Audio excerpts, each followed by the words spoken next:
Ada yang lain? Ada yang raise hand lagi?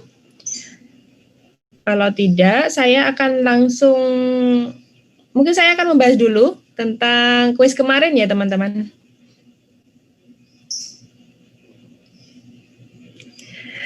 Baik teman-teman. Bu, dibahas Bu. Oh baik.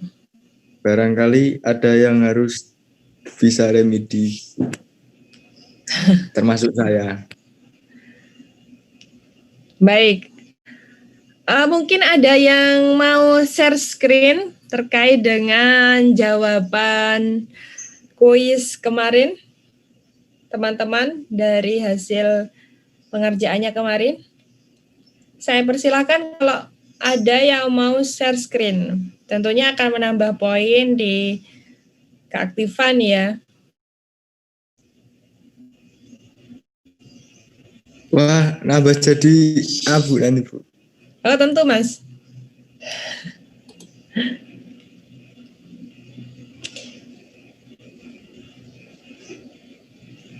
Pengen share screen tapi malu Bu nilainya jelek.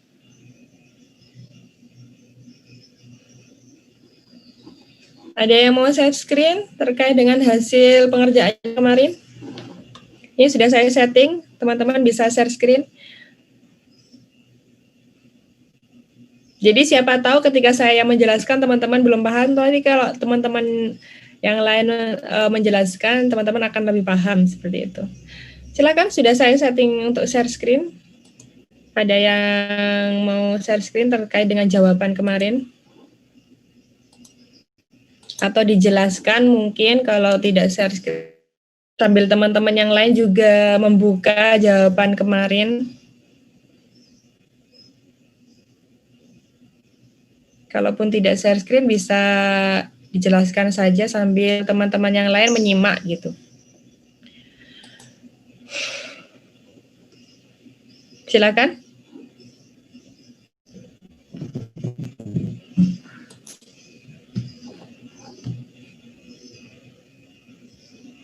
Mas Fadil mungkin, atau Mbak Sarfiatun.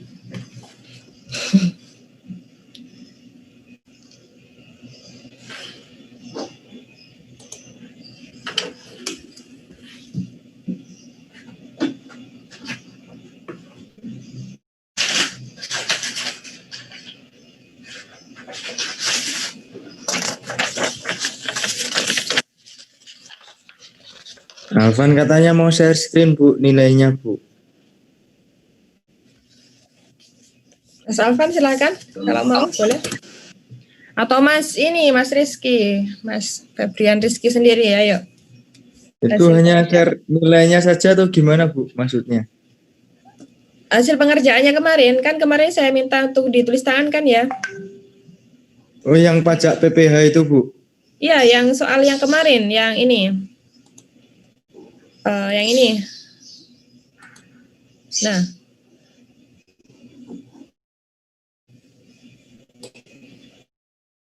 Ini share screen aja apa sama jelasin ya Bu?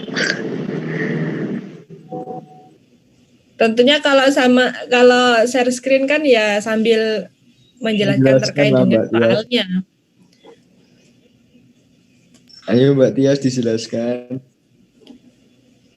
Ya sebisanya, maksudnya yang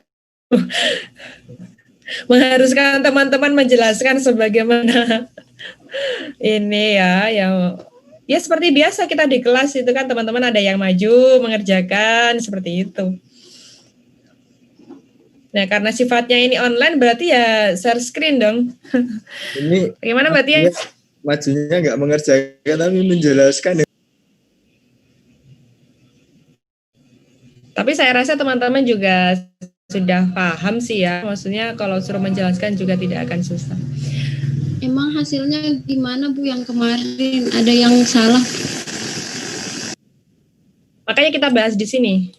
Biar jadi koreksi teman-teman, mungkin kemarin ada yang keliru.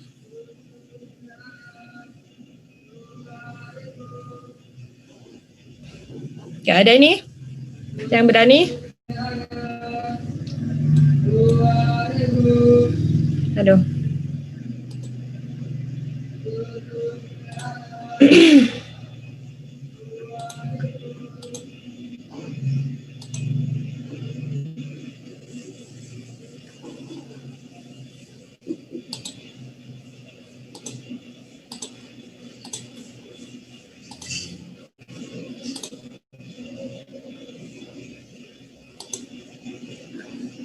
Baik, kalau semuanya masih mengheningkan cipta, saya akan share screen sendiri ya. Saya mau share screen tapi kalau menjelaskan saya ingat-ingat lagi dulu, Bu. Oh, nanti sambil dibantu teman-teman yang lain bisa menanggapi.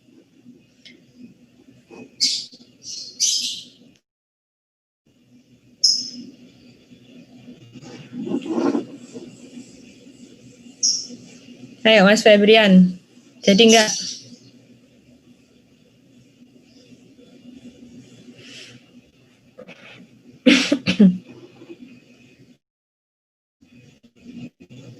Nah, ini Bu. Ya, silakan.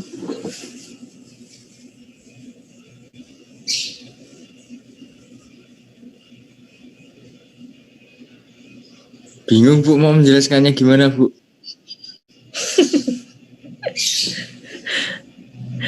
Gimana ini maju mundur? Ayo.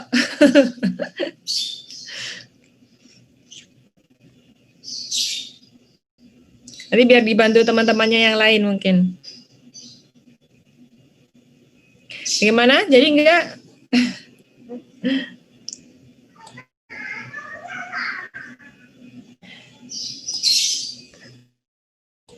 Kalau tidak, saya akan share. Ya, ini PPT saya juga kelihatan nggak? Oke, sebentar ini saya geser. Aduh, malah.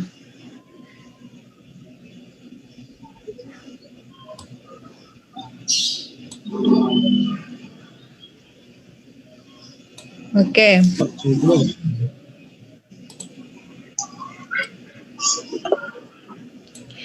Kita baca dari soalnya terlebih dahulu ya. Kemarin kita membahas terkait dengan PPh 21 dan kita mencoba menghitung untuk pegawai tetap. Oke, ketentuan-ketentuannya sudah saya sampaikan kemarin seperti PTKP-nya ya. PTKP kemarin apa? PTKP Penghasilan apa? tidak kena pajak. Oke, penghasilan tidak kena pajak. Kemudian untuk wajib pajaknya sendiri, PTKP-nya sebesar berapa? Besarnya berapa? Gimana Bu? Besaran PTKP untuk wajib pajak sendiri berapa? 54 juta nggak sih Bu? 54 Juta. 54 juta. Kemudian ketika tambah satu tanggungan berarti asumsinya dia ditambah berapa? 4.500.000. Oke, itu prinsip dasarnya ya. Jadi PTKP untuk wajib pajak sendiri adalah 54 juta. Namun ketika dia ada satu tanggungan itu bertambah 4.500.000. Jadi misalkan ada satu tanggungan berarti tambah 4.500.000 jadi 58.400. Untuk PTKP pribadi maupun yang sudah kawin pada prinsipnya sama. Hanya saja kemarin saya golongkan agar teman-teman nanti bisa dan yang double yang single dan yang sudah menikah gitu. Jadi ini perbedaannya. Tapi pada dasarnya yang pria kawin ini ya, kelihatan ya. Yang pria kawin ini sama pada prinsipnya karena dia satu orang wajib pajak sendiri 54 juta ditambah istrinya 4.500.000. Jadi tambahannya menjadi 58.400. Pada hanya saya ingin membedakan agar ya tadi single dan yang double tadi. Oke, kita masuk ke soal kemarin. Oh iya, terkait ini sudah paham semua juga ya. Kalau untuk wajib pajak orang pribadi yang memiliki NPWP yang penghasilannya tidak lebih dari 50 juta, berarti dia dikenakan 5%. Masih ingat ya? Masih? Masih, Bu. Masih, Bu, kalau lihat, Bu. Oke, saya lanjut. Di sini ada soal Bapak Firman bekerja pada PT Sentosa Jaya, sebuah perusahaan pengembang dengan gajinya 10 juta.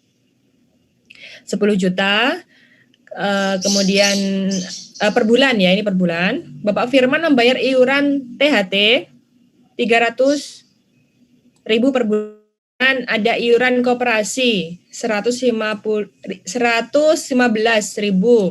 kemudian iuran pensiun 350. Kemudian di sini ada keterangan status Bapak Firman adalah kawin dan mempunyai 1 anak kandung.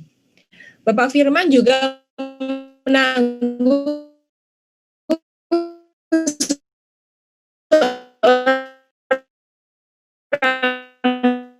ibu. Jadi juga ada catatan bahwa Bapak Firman memiliki NPWP. Sekarang yang harus kita tulis terlebih dahulu untuk mengetahui berapa besaran pajak penghasilan pasal 21 yang terhutang oleh Bapak Firman. Cara menghitungnya yang pertama adalah kita harus tahu terlebih dahulu berapa gaji Bapak Firman. Kita tulis di sini, gaji per bulan Bapak Firman adalah 10 juta. Oke. Kemudian pengurangnya apa saja? Pengurangnya adalah biaya-biaya yang dikeluarkan rutin juga setiap bulan yang langsung dipotong oleh dipotong oleh perusahaan langsung dari gajinya. Maksudnya seperti itu. Jabatan tentunya 5% dari gaji, 5% dari 4.500.000. Ada beliau membayar iuran pensiun sebesar 350. Kemudian di sini beliau membayar iuran koperasi ditulis 115.000, kemudian iuran THT 300.000. Kita tambahkan pengurangnya ini biaya-biaya yang rutin dikeluarkan setiap bulannya yang dipotong dari gaji tersebut. Jumlahnya adalah 1.265.000. Kita kurangkan gaji per bulannya 10 juta dikurang 1.265.000, hasilnya 8.735.000. Nah, dari sini kita tahu bahwa penghasilan neto per bulan Pak Firman itu adalah 8 juta sekian. Kita kalikan 12 bulan. Jadi penghasilan neto setahun Bapak Firman adalah 104.820.000. Oke, sampai di sini paham? Halo. Paham, Bu. Ya, terlalu cepatkah saya menjelaskan? Enggak. Ya, kalau terlalu diingatkan ya. Kemudian PTKP, penghasilan tidak kena pajak setahun dari Bapak Firman, ini adalah 54 juta untuk biasa. Pak Firman ini sudah kawin, berarti tambah 4.500.000. Kemudian Bapak Firman sudah memiliki anak, 1 anak ya, 1 anak kandung, dan dia juga menanggung ibunya, berarti ada 2 tanggungan lagi, berarti ditambah 9 juta. Ini asumsinya adalah 1 anak kandung dan 1 ibu yang ada surat dari camat. Ini ditambahkan, berarti penjumlahnya adalah 67.500.000. Lalu kita kurangkan penghasilan neto setahunnya tadi sekian dikurangi dengan 60.500.000 ini. Hasilnya penghasilan kena pajak setahunnya adalah 37.220. Baru kita kalikan dengan apa teman-teman? Dengan presentasi pajak sesuai dengan ketentuan kepemilikan NPWP. Kalau memiliki NPWP 5%. Kalau tidak memiliki NPWP berapa teman-teman?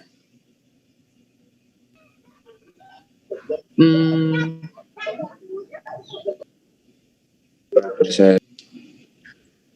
Berapa? Ini ayo diingat lagi. 6%. Oke. Karena Pak Firman ini tadi memiliki NPWP, berarti dia dikalikan 5%. Dikalikan dengan 37.320.000. Ya, 37.220.000 adalah 1.866.000. Baru dibagi 12. Ya, berarti Pak Firman per bulannya membayar Rp155.500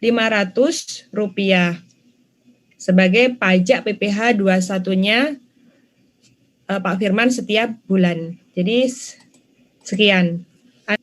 Ada yang berbeda?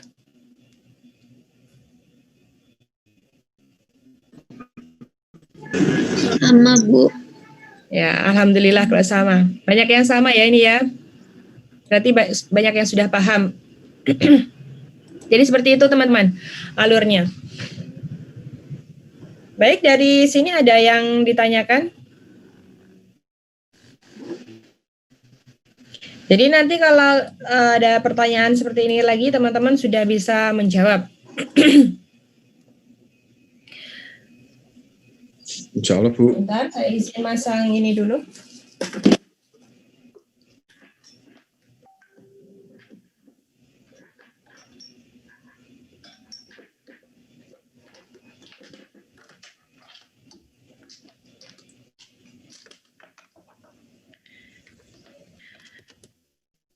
Baik, kalau sudah jelas, berarti di pertemuan kali ini juga akan saya lanjutkan ke materi berikutnya. Materi berikutnya ini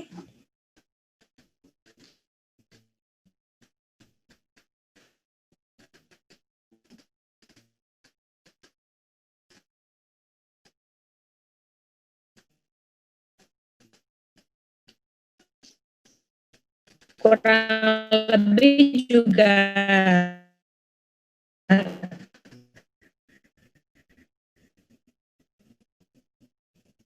sama dengan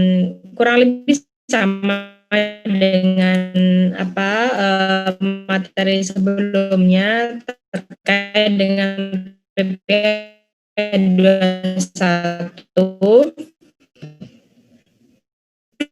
Tapi saya ada banyak sekali penghitungannya ya. Mungkin teman-teman yang sudah bisa membaca di situ ada banyak sekali penghitungan PPh pasal 21. Dan mungkin kalau membahas satu per satu, PPh 21 ini tidak selesai 14 pertemuan. Maka dari itu saya singgung dua kategori besar saja, yaitu pegawai yang tetap dan pegawai tidak tetap. Karena pada intinya ini dua kelompok ini penghitungannya nanti turunannya sama. Misalnya saja terkait dengan pegawai tetap itu kan nanti bisa untuk penghitungan pegawai tetap yang dapat bonus, kemudian pegawai tetap yang mendapatkan yang membayar tunjangan pensiun, itu pada dasarnya sama penghitungannya dengan pegawai tetap yang sudah kita pelajari. Nah, di pegawai tidak tetap ini juga saya akan singgung secara global gitu ya, biar teman-teman juga nanti paham apa yang dimaksud dengan pegawai tidak tetap dalam Undang-Undang Perpajakan. Baik, saya lanjut ke materi selanjutnya saja ya. Ini terkait dengan pegawai yang tidak tetap. Pegawai yang tidak tetap dalam Undang-Undang Perpajakan ini adalah dimaknai sebagai pegawai yang hanya menerima penghasilan jika bekerja berdasarkan jumlah hari kerja, jumlah unit pekerjaan yang dihasilkan, atau menyelesaikan suatu jenis pekerjaan yang diminta oleh pemberi kerja. Nah, kalau dari pengertian ini teman-teman, mungkin teman-teman bisa menyebutkan yang tergolong pegawai tidak tetap itu apa? Kalau menurut pengertian dari perundang-undangan pajak ini. Mungkin ada yang bisa memberikan komentar? Ada yang bisa menjawab? Apa mungkin sebutkan saja salah satunya? Siapa yang tergolong pegawai yang tidak tetap ini? Buruh itu masuk ke itu. Pegawai swasta. Pegawai buruh, pegawai swasta.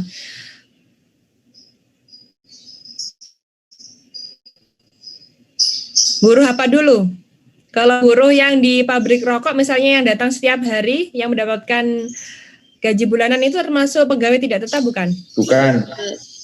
Bukan, Bu. Bukan. Nah, kemudian buruh yang seperti apa? Pegawai swasta yang seperti apa? Buruh bangunan. Harian kayak gitu termasuk nggak ya, Bu?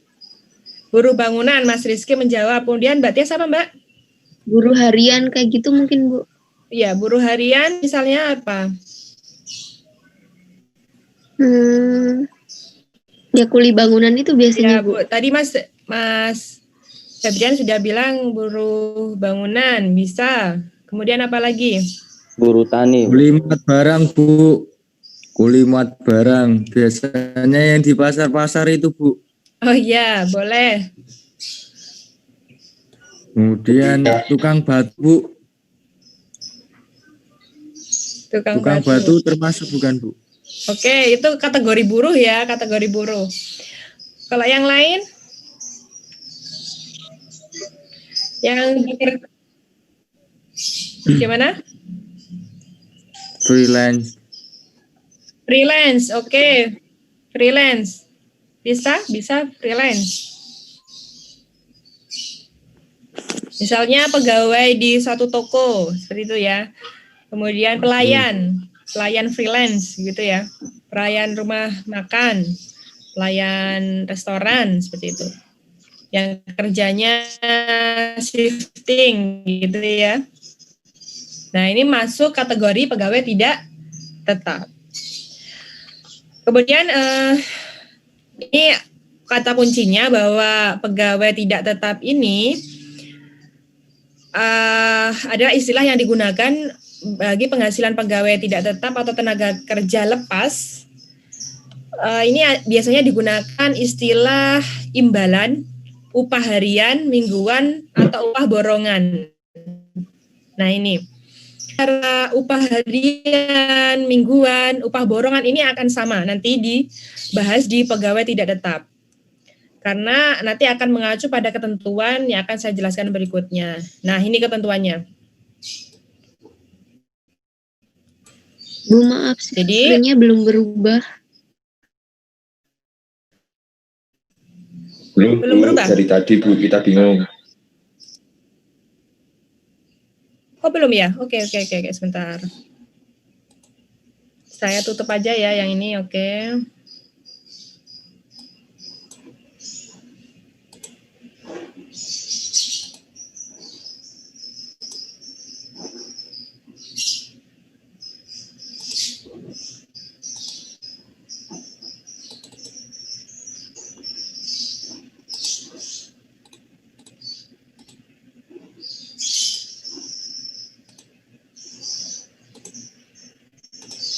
Ini sudah?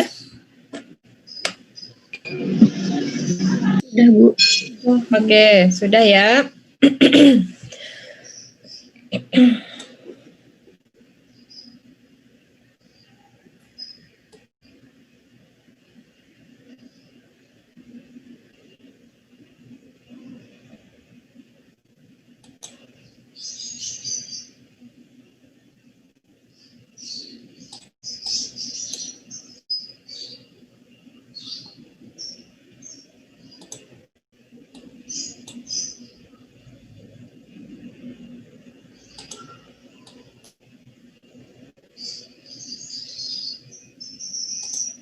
Oke.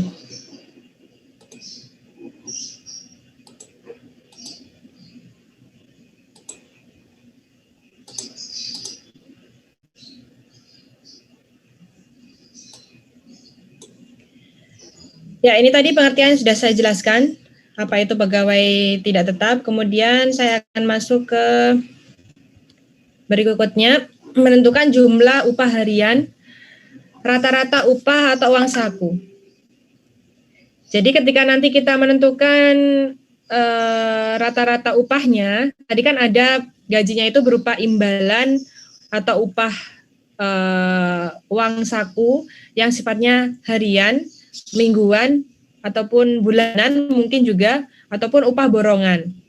Nah, nanti ketika menghitung tentunya akan ada penghitungan rata-rata yang harus kita lakukan. Misalnya yang pertama, upah atau uang saku mingguan dibagi banyaknya hari bekerja dalam seminggu.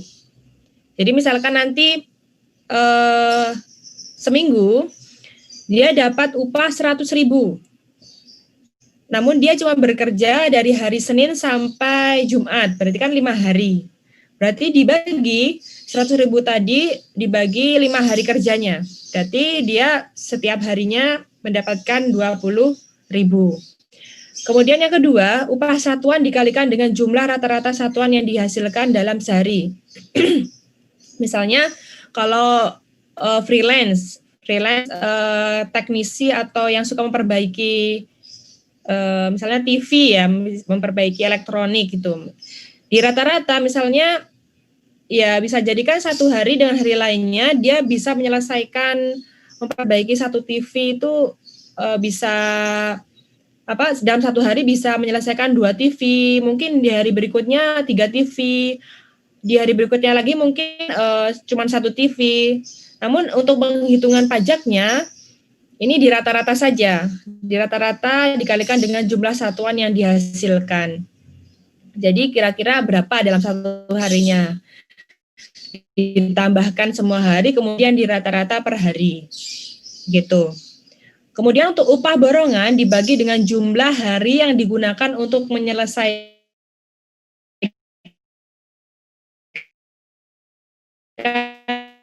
borongan.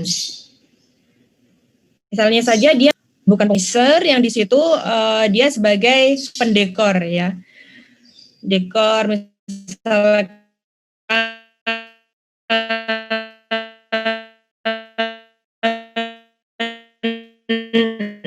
di acara event kayak manten seperti itu ya, pernikahan. Nah, itu kan upahnya upah borongan. Kalau ada job dia bekerja.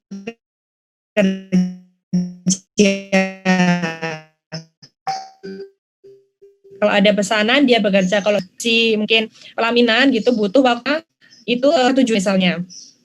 Yang secara umum digunakan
jadi dia bekerja kurang dari 30 hari. Bisa jadi dia cuma bekerja 20 hari saja. Nah, yang digunakan itu adalah jumlah hari di mana dia bekerja, bukan hari kalender, bukan 30 hari dalam satu bulan, tapi dalam satu bulan tersebut berapa hari dia bekerja.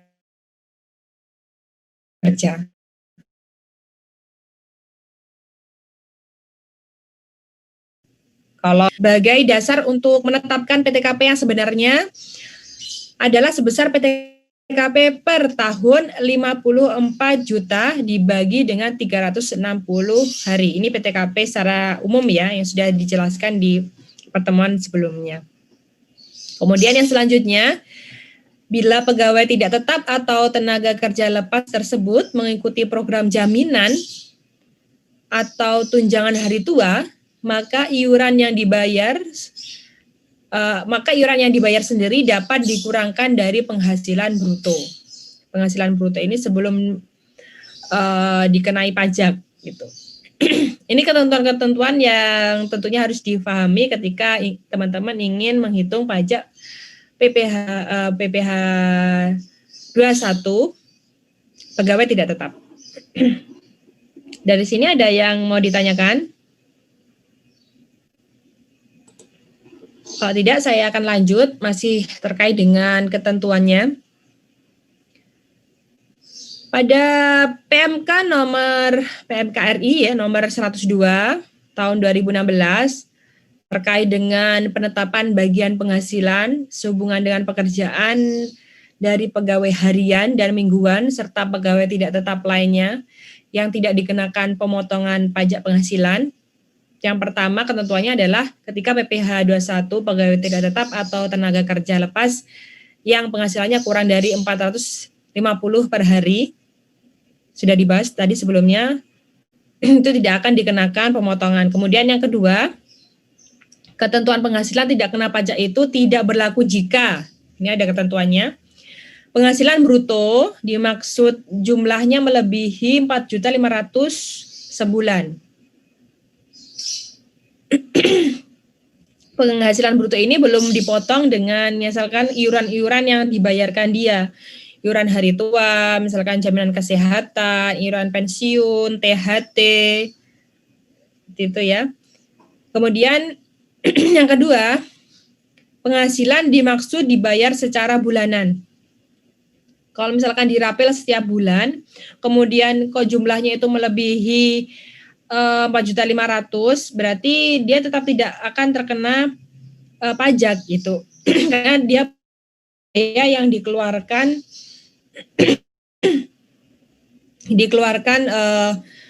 iuran-iuran yang rutin dikeluarkan setiap bulannya tadi. Kemudian yang keempat, penghasilan berupa honorarium. Yang keempat, komisi yang dibayarkan kepada penjajah barang dan petugas dinas luar asuransi. Ketentuan ini ada sebetulnya di penghitungan PPh 21 yang lainnya. Saya izin minum terlebih dahulu ya, teman-teman.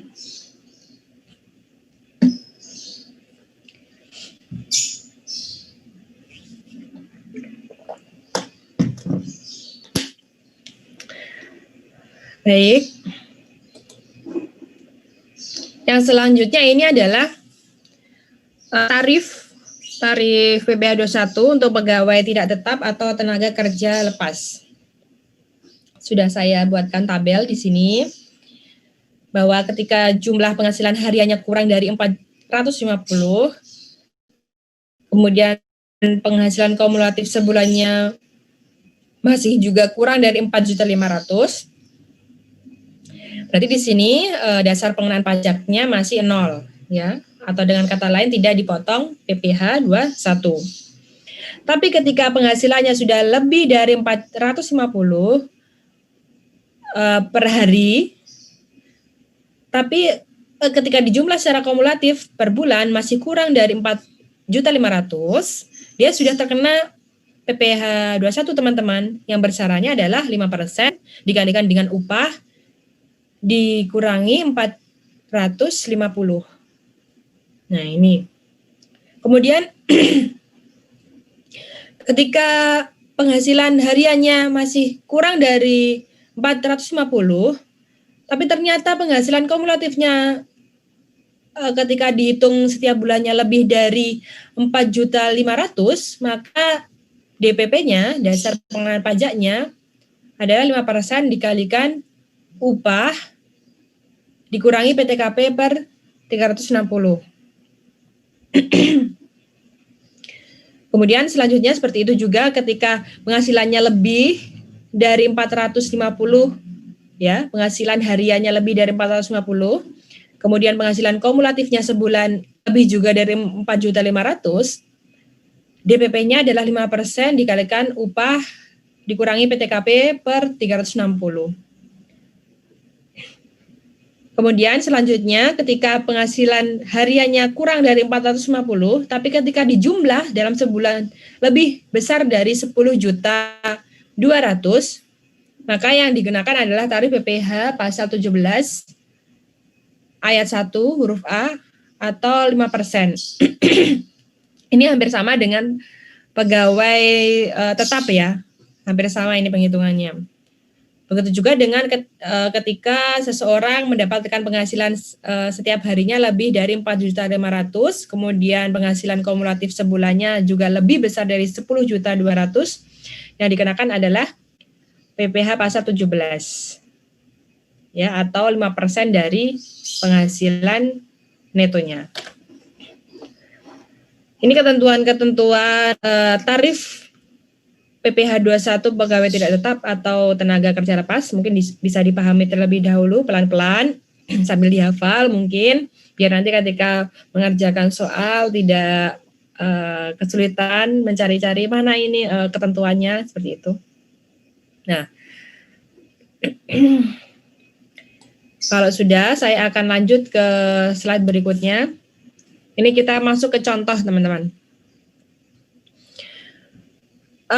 Saya contohkan di sini terkait dengan penghitungan PPh 21 pegawai tidak tetap untuk karyawan harian lepas. Contohnya di sini adalah Andi adalah seorang tenaga kerja harian PT Elektronik Sangsaka yang belum menikah. Pada bulan Januari 2019, Andi mendapatkan upah 180.000 per jumlah unit elektronik yang dapat diselesaikannya. Dalam 1 minggu, dia bekerja 6 hari. Dan Andi dapat menyelesaikan 28 buah TV dengan total upah 5.040.000. Sekarang, silakan Anda hitung PPh 21 yang dikenakan. Yang pertama yang harus kita tuliskan adalah total upah. Total upahnya adalah 5.040.000. Tadi kaidah yang pertama bahwa harian lepas itu adalah dihitung berdasarkan jumlah hari real yang dia bekerja. Jadi realnya dalam 1 minggu itu ada 7 hari, tapi dia bekerja cuma 6 hari. Berarti kita tulis hari kerjanya adalah 6 hari. Kemudian upah per harinya tinggal kita bagi 5.040.000 dibagi dengan 6 hari kerja. Hasilnya adalah 840.000. Ini adalah upah per hari si Pak Andi. Karena upahnya di atas 450, maka tinggal dikurangi saja. Dari upah per hari tadi 840.000 dikurangi 450, hasilnya adalah 390. Kemudian PPh 21 terutangnya 6 hari dikalikan dengan 5% dikalikan dengan 390. Hasilnya PPh terutangnya adalah 117.000. Sampai di sini bisa dipahami? Bisa, Bu. Baik, oke. Kalau bisa saya lanjutkan. Ini contoh yang pertama untuk harian lepas. Contoh yang kedua, bagaimana ketika seseorang menjadi pegawai tidak tetap tapi dia sudah memiliki tanggungan. Nah, contoh yang kedua ini adalah upah harian atau satuan borongan honorarium yang diterima harian lepas yang dibayarkan bulanan. Kalau tadi yang dibayarkan harian, mingguan. Yang di sini soalnya adalah Agus Rianto bekerja pada sebuah perusahaan mebel dengan dasar upah harian yang dibayarkan bulanan. Dalam bulan Januari 2020, Agus Rianto hanya bekerja 20 hari dan upah sehari sebesar 350. Pak Agus ini sudah menikah, tapi belum memiliki anak. Berapa PPh 21 bulan Januarinya? Di sini sudah saya tuliskan jawabannya. Bahwa yang kita tuliskan yang pertama adalah upah harian. Upah harian dari Pak Agus tadi adalah 350. Kemudian dia bekerja dalam 1 bulan tersebut ternyata hanya 20 hari. Upah Januari 2020 Bapak Agus berarti kita kalikan 20 kali 350, berarti 7 juta. Nah, penghasilan neto setahun kita kalikan 12. 7 juta dikali 12 sama dengan 84 juta. Nah, karena tadi di soal Bapak Agus ini sudah menikah, tapi belum memiliki anak, maka PTKP-nya adalah K-0, yaitu untuk wajib pajak sendiri 54 juta, untuk tambahan wajib pajak kawin ini 4.500.000. Berarti tambahnya adalah ketika ditambahkan sebesar 58.500.000. Penghasilan neto setahun yang sudah dihitung di awal tadi dikurangi dengan PTKP. Didapatkan hasil penghasilan kena pajak adalah 25.500.000. Oke. PPh 21 terutang setahun, berarti kita hitung 5%. Ya, karena ini jumlah kena pajaknya sudah melebihi tadi ya, 10.200.000 ya, berarti dia langsung saja 5% dikalikan 25.500.000. Didapat 1.275.000. Kita hitung pajak yang harus dibayarkan setiap bulannya. Pajak terutang PPh 21 sebulannya adalah 1.275.000 dibagi 12 bulan. Sama dengan 106.250.000. Tuh teman-teman.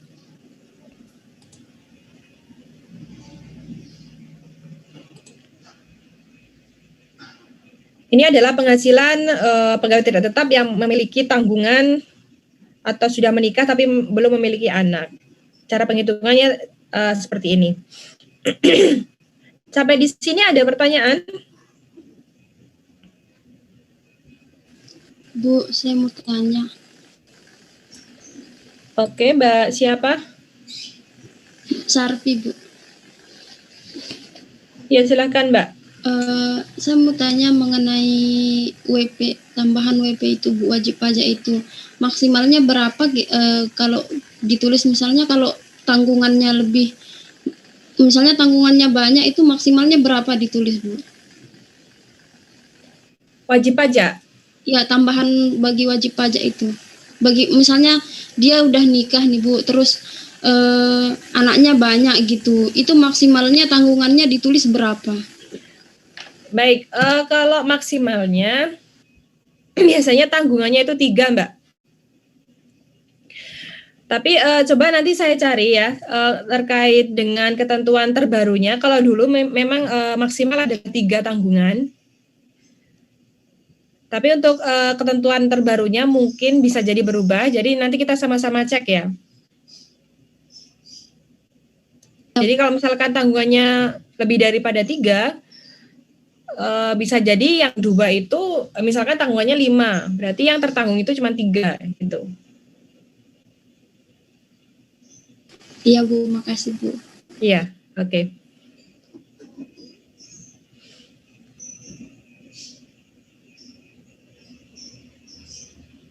Ada yang lain?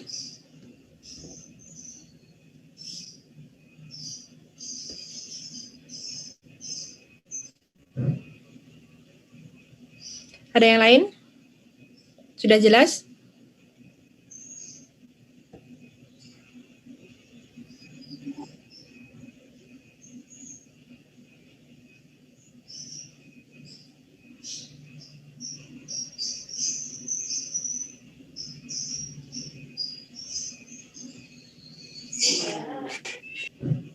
Bu, mengenai pajak PPh ini apakah ada batasan umur ya Bu?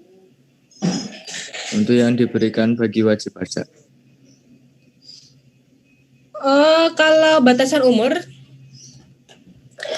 selama dia masih produktif, selama dia masih bekerja, berarti dia masih terkena undang-undang.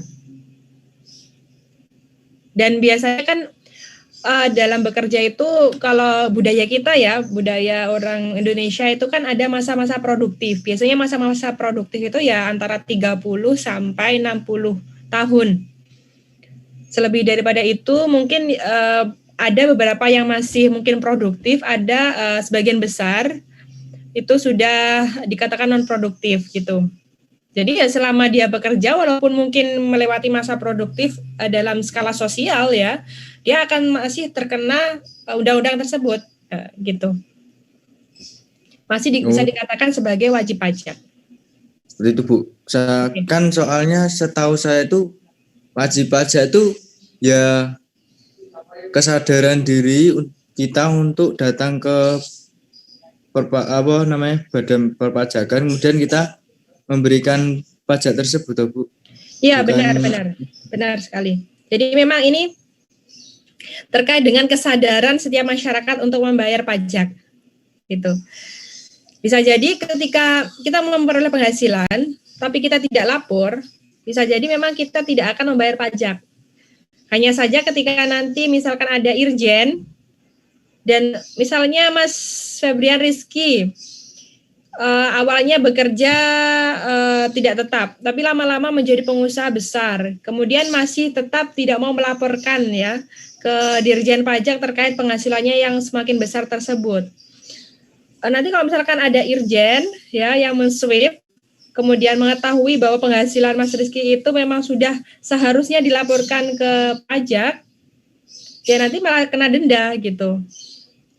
Kalau misalkan saya sendiri sebagai karena saya otomatis dipotong ya dari penghasilan saya, jadi saya sendiri juga tidak pernah melaporkan sendiri pajak saya ya, karena memang sudah langsung dipotong dari penghasilan yang saya dapat gitu. Saya taunya bersih yang saya dapat gitu.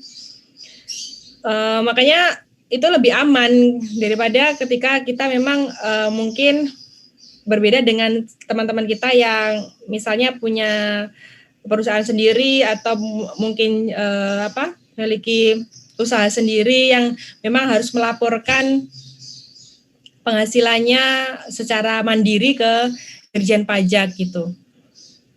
Ya ini memang kaitan wajib pajak ini memang kaitannya dengan kesadaran diri, memang benar gitu.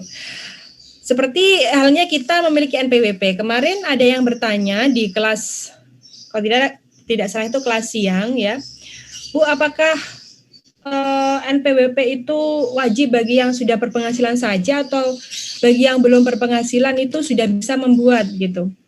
NPWP itu sebetulnya bisa saja dibuat, bahkan belum mendapatkan penghasilan tetap pun sudah bisa dibuat. Karena NPWP nanti akan menjadi dasar kita ketika membayar pajak juga gitu. Bahkan pengalaman saya dulu, bahkan sebelum memiliki pekerjaan tetap, ketika akan mendaftar pekerjaan di salah satu BUMN, itu salah satu syaratnya sudah harus menyertakan nomor wajib pajak, nomor pokok wajib pajak. Berarti kan saya harus mendaftarkan diri saya itu menjadi wajib pajak di Dirjen Pajak terlebih dahulu. Padahal pada waktu itu saya belum memiliki pekerjaan, saya masih fresh graduate, baru mau melamar di salah satu perusahaan ataupun lembaga BUMN ya, badan usaha milik negara waktu itu. Tapi saya sudah suruh menyertakan NPWP. Nah, berarti kan itu kaitannya dengan kesadaran seseorang untuk apakah dia mau mendaftarkan dirinya untuk menjadi wajib pajak ataupun tidak gitu. Jadi memang benar Mas, itu memang kesadaran diri sendiri. Hanya saja nanti ketika kita memang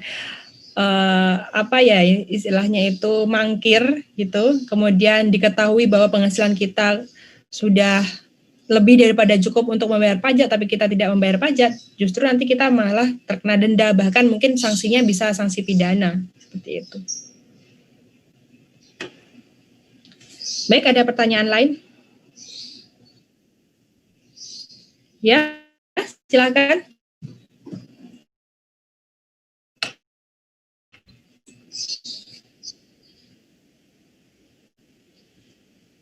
Ya, ini maaf Mas siapa? Ya.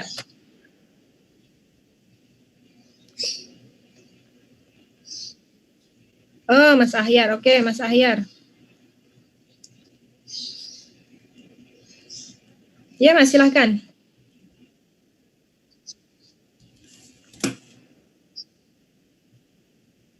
Hmm.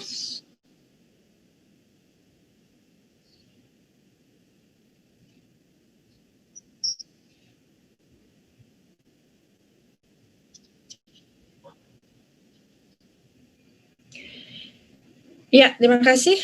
Baik sekali pertanyaannya. Memang walaupun kita sudah punya NPWP, Mas, kita tetap harus melaporkan penghasilan kita. Jadi memang NPWP itu sebagai apa ya istilahnya, kalau teman-teman itu kan mahasiswa punya apa itu namanya kartu mahasiswa apa namanya KTM. Tapi permasalahan teman-teman mau dianggap itu kan secara formalitas teman-teman punya kartu gitu kan.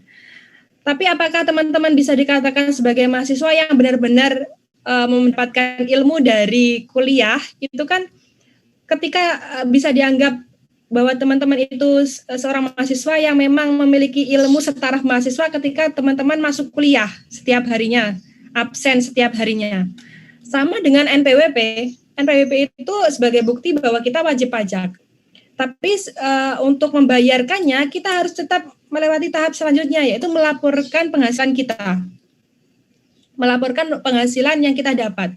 Jadi walaupun kita sudah punya NPWP tapi kita tidak melaporkan penghasilan kita secara real, kita tetap tidak akan terkena apa itu namanya pajak.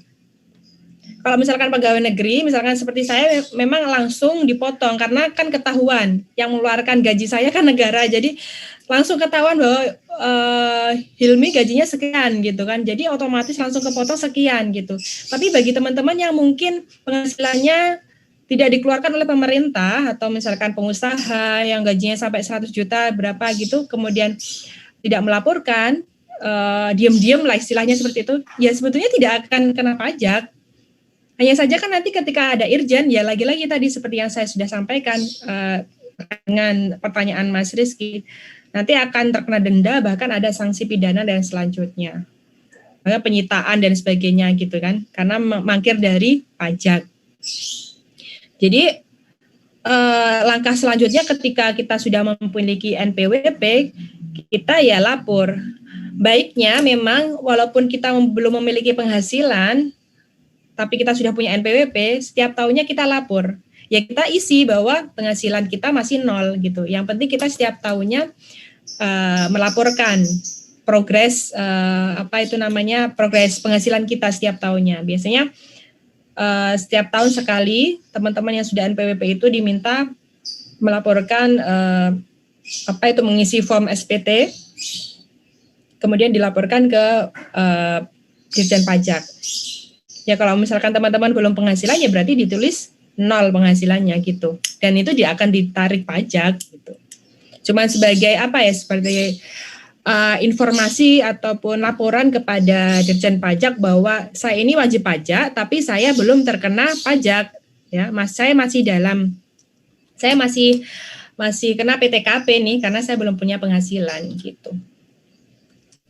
Gitu Mas Ahli. Seperti itu, Bu. Malah saya kira itu pembuatan NPWP itu setelah kita memiliki suatu penghasilan nih, Bu.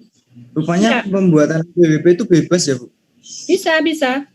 Kalau misalkan ada beberapa, bahkan ada yang mahasiswa kemudian mungkin mengikuti suatu lembaga tertentu, misalkan kan banyak nih teman-teman mahasiswa yang terkadang ikut LSM. Nah biasanya di situ kan dia juga dapat penghasilan ya.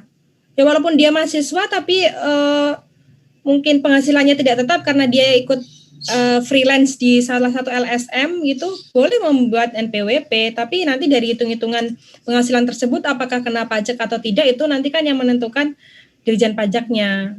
Dan mungkin dari belajar ini jadi kita tahu bahwa ternyata penghasilan saya, walaupun saya sebagai mahasiswa sudah dapat penghasilan, ya saya belum kena pajak. Ya saya cuma lapor aja biar biar tertib pajak gitu. Tidak masalah, seperti tadi yang saya contohkan ya Mas. Pengalaman saya pribadi bahwa dulu ketika fresh graduate saya ingin melamar di salah satu BUMN, itu salah satu persyaratannya itu sudah disuruh melampirkan NPWP gitu. Kartu NPWP, fotokopi kartu NPWP. Otomatis kan saya harus membuat, padahal waktu itu saya belum kerja, saya belum mendapatkan penghasilan. Tapi karena salah satu bentuk kehati-hatian lembaga BUMN tersebut, akhirnya menyuruh pelamarnya untuk langsung menyerahkan NPWP gitu. Berarti pembuatan NPWP itu alangkah baiknya dan wajibnya itu setelah kita memiliki penghasilan atau sebelum? Tergantung kebutuhan, Mas. Lagi-lagi tergantung kebutuhan.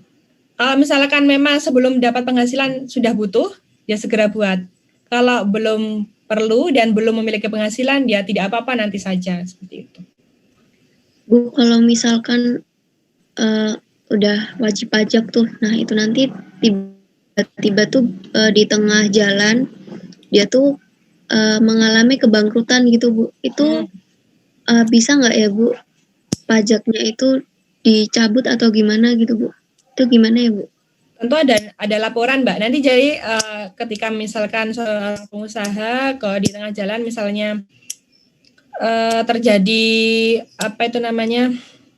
ya kebangkrutan gitu ya misalnya, tentunya kan laporan keuangannya itu tetap dibuat, tetap berjalan. Apalagi sekarang kalau laporan keuangan itu memakai sistem software sendiri, pasti di situ ketahuan bahwa memang perusahaan ini mengalami kebangkrutan dan dihitung misalkan dari penghasilan tersebut apakah masih terkena pajak. Tentunya kalau misalkan mengalami kebangkrutan dan tidak ada keuntungan, kemudian dia masih menanggung biaya-biaya misalkan pegawainya, operasional perusahaan lah ya intinya, dan tidak masuk di melebihi PTKP, berarti ya satu perusahaan tidak akan dikenakan pajak pada bulan tersebut gitu. Nanti itu ada hitungannya sendiri gitu. Makasih Bu. Ya, sama-sama. Baik, apakah sudah jelas teman-teman? Ada pertanyaan lagi? Bu, untuk PPT-nya apakah di-share di grup Bu? PPT yang di-share Ibu ini. Oh iya, nanti tentunya kalau tidak PPT-nya, videonya akan saya share. Gitu ya.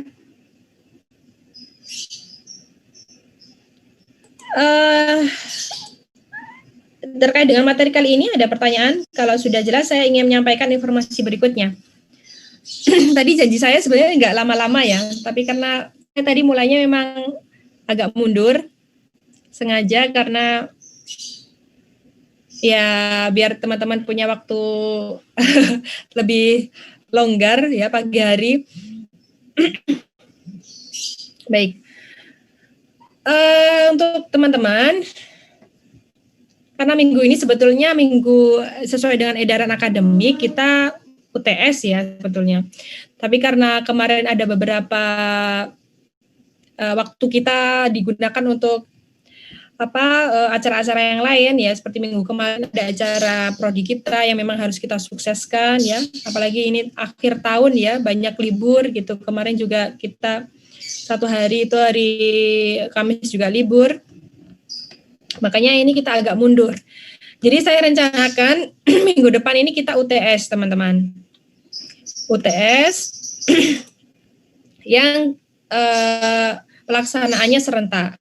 Serentak dalam artian 3 kelas ini dalam satu waktu. Jadi nanti bentuk UTS-nya karena 3 kelas dalam satu waktu, kemungkinan waktunya ini kalau tidak malam, ya sore setelah teman-teman kuliah. Saya tawarkan ke teman-teman, apakah kita mulai habis sore Bu, habis mendingan malam kalau nggak siang Bu. Oke, berarti malam. Kalau malam mau habis mau mulai jam 6 atau jam 7? Hari ini, Bu. Minggu depan, Mbak, minggu depan. Astagfirullah, hari ini, Cak. Hari ini Lama. mendadak sekali. Mungkin lagi connect gitu, Bu.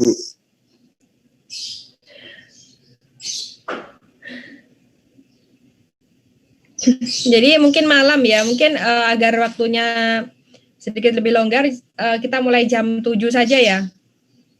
Jadi nanti saya kondisikan memang soalnya bisa diselesaikan teman-teman dalam waktu yang tidak lama. Jadi nanti jam 7 kurang saya akan share soalnya. Kemudian saya batasi pengumpulannya sampai jam sekitar jam 8. Sekitar jam 8, jadi 1 jam cukup lah ya.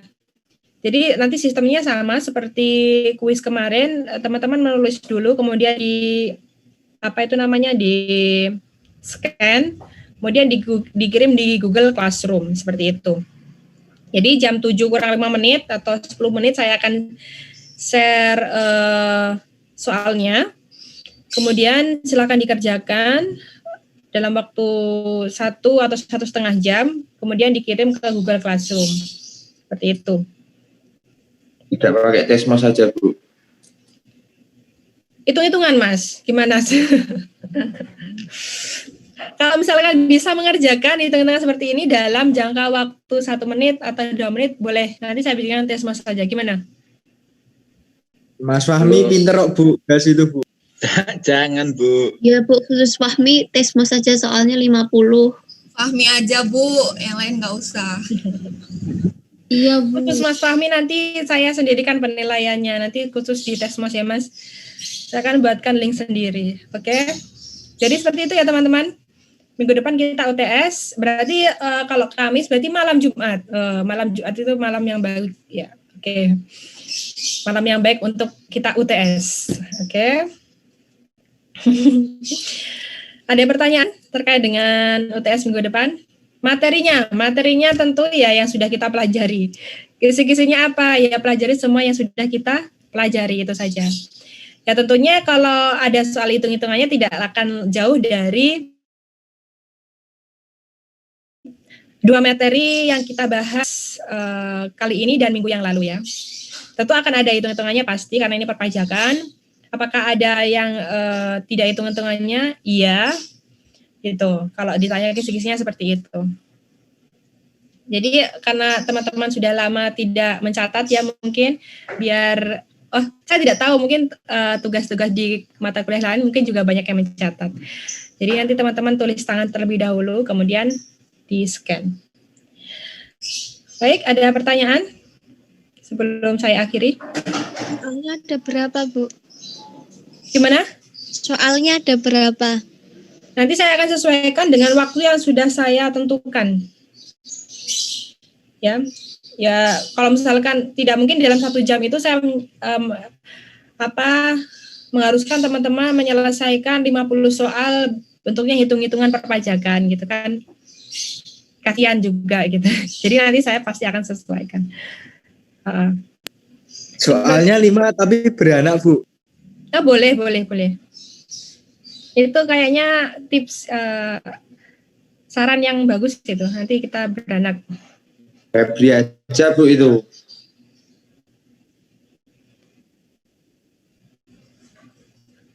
Oke, kalau tidak ada pertanyaan terkait dengan UTS, jangan nanti setelah kuliah ini banyak yang WA saya ya, terkait Bu, gimana ini Bu kisisnya apa gitu, karena mungkin ada 1 orang, 2 orang yang sebetulnya belum paham tapi nggak mau bertanya gitu ya. Ya, sudah clear ya terkait dengan UTS? Oke, UTS-nya sudah clear. Kemudian tadi pertanyaan di depan, bagaimana dengan tugas membuat video? Ya, sudah seperti yang sudah saya sampaikan ketika kontra belajar kemarin, tugas akhir teman-teman adalah membuat video edukasi, video edukatif terkait dengan perpajakan. Materinya bisa teman-teman mengambil dari salah satu tema di rencana pembelajaran kita. Seperti yang saya contohkan kemarin, misalnya teman-teman membuat video terkait dengan pembuatan NPWP, tahap-tahap pembuatan NPWP misalnya. Nah, teman-teman dengan mungkin animasi atau apa itu membuat kemudian dijelaskan penjelasan singkat atau mungkin dengan sekarang kan ada tulisan, menampilkan tulisan itu dibuat tahap-tahap pembuatan NPWP misalnya seperti itu. Kemudian kedua, kalau misalkan teman-teman terbatas, kan saya tahu pasti editing video juga tidak gampang gitu ya. Walaupun sekarang banyak aplikasi-aplikasi yang mendukung, tapi mungkin karena banyaknya tugas dari teman-teman, kalaupun mungkin memang teman-teman rasanya mentok, imajinasinya sudah mentok gitu mau bikin apa, teman-teman juga boleh membuat video terkait dengan misalnya mentok-mentoknya teman-teman membuat materi terkait perpajakan PPh 21 kemudian teman-teman jelaskan. Itu juga bisa. Gitu. Yang penting teman-teman video itu harus edukatif dan terkait dengan materi kita. Misalnya tentang pajak online. Sekarang kan ada fitur pajak online. Teman-teman di situ bisa searching di pajak online, bagaimana membayar pajak secara online. Nanti kalau misalkan berkesempatan juga akan kita bahas di pertemuan yang keberapa ya sesuai dengan RPS itu. Itu juga bisa teman-teman buat videonya. Ya. Seperti itu. Pembayaran pajak melalui pajak online misalnya seperti itu. Kemudian teman-teman buat animasi slide atau seperti apa itu kan bisa. Ya, seperti itu. Yang terpenting adalah terkait dengan materi yang sesuai dengan mata kuliah kita. Begitu Mas. Siapa tadi yang bertanya Mas? Mas Rizky? Ya, silakan ada pertanyaan terkait dengan tugas akhirnya, biar nanti tidak ada yang chat lagi seperti apa bentuknya, seperti ini, apakah seperti ini gitu. Ada pertanyaan? Berarti minggu depan nggak ada kuliah Bu kalau buat UTS? Nggak, minggu depan khusus teman-teman belajar terlebih dahulu.